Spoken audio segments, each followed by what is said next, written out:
Once upon a time, there lived a man named Ramaya, who was a wanderer who traveled around cities and villages. He entered a new village named Kalipuram. He didn't know where to stay. He saw a tree in the middle of the street and he slept there. When he was sleeping there, since he was very tired, he slept off. After some time, he saw two men talking to each other. He realized that their names were Rangaya and other man was the chief security of the village. He was curious to know what they were talking. The guard of the village and Rangaya were discussing about the theft that has occurred. It almost looks like they were conspiring. Theft is a very grave crime these days. Why did you have to ruin your life by stealing at a very young age, my friend? After listening to the question by the guard, Ranga replied like this. Sir, I do realize that my actions are despicable and humiliating, but I had no choice as I am starving for food and I am in a very bad situation. I promise that I never steal again in my entire life. Rangaya says that with tear in his eyes with lot of sorrow. You really look like a very good man, but may I know what is the hurdle that you are facing in your life? The boy looks at the guard and he starts saying his sad story to him. My father had died at a very young age and my mother is the one that raised me. Even though my father died at a very young age, I never felt lonely or sad because of my mother. She realized how to make money and she was very wealthy. She started helping a lot of people all around the village by having food that can serve the poor and needy. One fine day, there were a husband and wife that visited our house. Madam, me and my wife are from the neighboring village. We both have visited this village for the first time and we do not have a place to stay. If it is okay with you, could you please allow us to stay at your place and we shall wake up in the morning and leave immediately. We are in a very difficult situation, madam. Please help me. I have no issue in helping the both of you, but I would like to let you know that it would be difficult for both of you to stay because our house is very small. Is that all right with you? We have no difficulty in this situation, madam. If you can just give us a small place to sleep, we will get up early in the morning. What is my honor and privilege to let both of you stay at my house. First, I would like to request both of you to take a shower. Meanwhile, I shall get the food prepared for both of you. After that, my mother started getting food ready for them. And they all took a shower after reaching the house. I never thought I would be able to get food in this village, but you have given us such a delicious dish in the night. I don't know how I can repay your hospitality in graciousness. Please, sir, you do not have to speak that way. I did what I can do my abilities, and you can give me anything you want. I do not expect anything from you. You have proven to me that in order to be a great person, that you do not need any money whatsoever. That night, when the husband and the wife slept in our house, they did not wake up the next day as they both were dead. The doctor analyzed their bodies and told that they had drank poison and died. After investigating our house, they understood that the food that were served them were poisoned because of a dead lizard in the food. They took my mother and me to court in front of the king. At the time, the king looked at us and said this. The death of these two innocent people is because of this lady. I realized that she did not do this on purpose, but two lives were taken away because of her negligence and her carelessness. Therefore, I instruct her to be hung to death. The king gave a very hard decision to my mother, but lot of the ministers did not agree to the decision that the king made. My king, there is a difference between a crime that was committed intentionally and a crime that was committed accidentally. If you give both these crimes the exact same punishment, it would cause a lot of people to question your decision. I suggest you kindly reconsider your decision about this woman's fate and have some mercy on her, as she did not intend to do anything wrong whatsoever. After listening to what the minister said, the king reconsidered his decision towards the woman. He thought about it for a while and he said this. Fine, because of the minister's advice, I reconsider my position towards this woman. I ordered this woman to give 10,000 coins to the victim's family so that they will not suffer again. Even though she did not intend to kill those two people, she is the reason why they both are dead. If in case she does not give those 10,000 coins within a month, she will be hung to death. Not knowing how to save my mother, I stopped the job that I was working at so that I can steal money to save her life. This entire month I was only able to get 100 coins, but tomorrow is the day my mother is going to be hung as an entire month is over. When I was about to steal those coins is when you have caught me. Now I don't know what to do. I don't think I can save my mother. Ramaya listened to the entire story from the side. He felt very bad for the boy, and the guard was also very sad for the boy. Then he said this. My friend, what are you going through is a very terrible situation. But stealing is not the answer for everything. Couldn't you have asked anyone for a loan to help you in this situation? Sir, please think about this. After the reputation of what I have all around this village, do you think anyone would give me 10,000 coins? If they did give me 10,000 coins, do you think I would capable of repaying them? After a while, guard thinks about the situation and he says this. Fine, forget about it. I shall let you go now. I am also a poor man like you, and I also have a lot of problems. You can take exactly how much ever you need from this bag of coins that you have stolen, and I will take the rest. After listening to what the guard said, Ramaya becomes very upset. He realized what kind of a fraud this man was. Not only that he let the thief go, but he is also taking half of what the thief stole. He then gets upset. He decides to go inside the king's palace, but he does not tell anything about Rangaya and the guard. Rangaya gives the king the money that king asked for. This man has brought the fine that I had asked for. Therefore, I order you to immediately release his mother from the prison. After a while, Rangaya's mother was brought in front of him.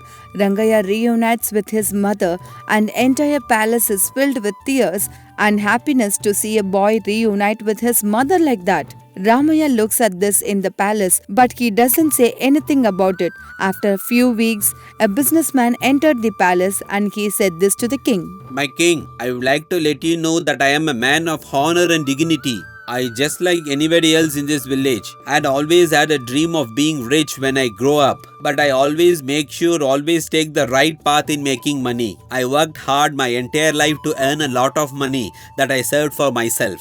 But one day a thief came and stole the money that I had. And now I am helpless and I don't know what to do. First, I would request you to give me the details of your robbery. My king, I had all the money saved up in a bag and I was getting ready to purchase a very expensive item in a neighboring village. I left the money in my house. When I came back to my house, I saw that the lock was broken and all the money that was there was stolen. After listening to what the businessman said, king immediately calls his commander-in-chief and says this. I order you to go to this man's house to investigate and figure out who had stolen his money. Once you found that culprit, I suggest you to order him to give away all the money that he has to this businessman. My king, you do not need to search that hard because I know the man that stole that money from me and I am here to tell you who he is. So you already know who had stolen your money? I want you to tell me his name right now so that I can arrest him and take the money that he has stolen with the help of my gods. That man who stole my money is none other than the boy that you had released yesterday, along with his mother. He stole the money that I had and he gave it to you as a fine. He is the man that has stolen my money. After listening to what businessman said, the king starts thinking about what to do. The entire palace was invested in what the king was about to do and the decision that he was about to make. The king immediately summons Rangaya to visit the palace. This businessman is claiming that you are the one that stole the money from his house. Do you agree to that accusation? Are you the one that stole that money? Yes, my king. I am the one that stole the money from this businessman. I stole that money because I don't know how to earn 10,000 coins in a month, which is why I stole his money so that I could save my mother from being hung to death. I will accept any punishments that you are going to give me.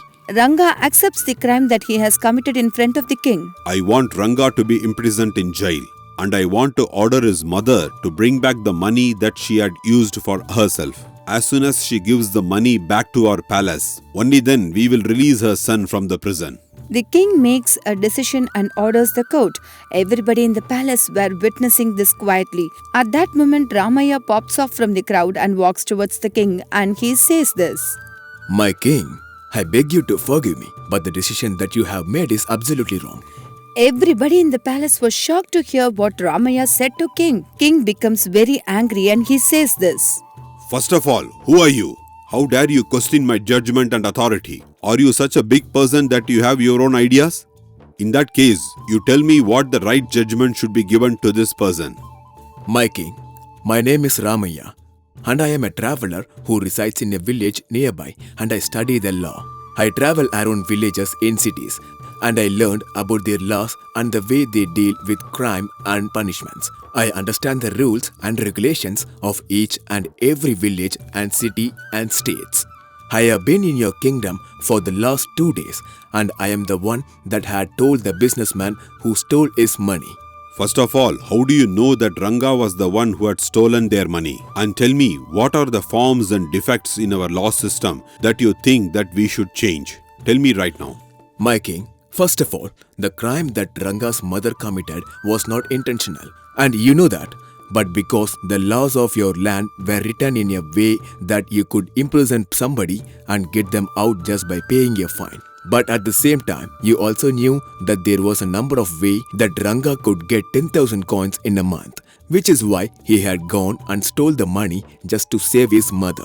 Now the man that was robbed had come to you to ask for justice, and you immediately imprisoned Ranga again, and you also ordered his mother to bring back the 10,000 coins. But how will his mother get 10,000 coins again? She will also steal just like her son and bring it back to you. And another man that was stolen from her would come back and ask justice for you. This problem is never-ending problem, and it will never stop.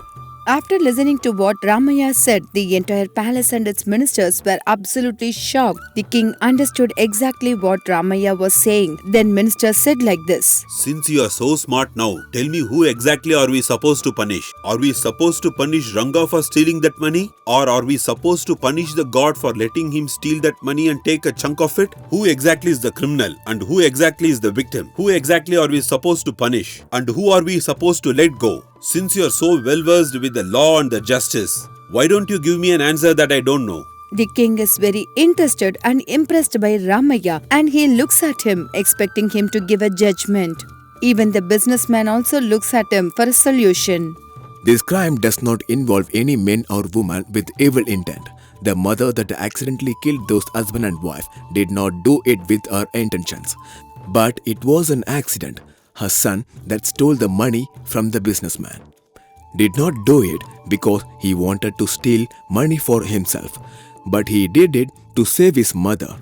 The guard who had let him steal and took a huge chunk of the coins did not take the money for himself, but he used it to feed the poor and needy in hopes that he would forgive his sins. What I am trying to tell you is that you have to understand the mentality of what these people were doing when they committed the crimes.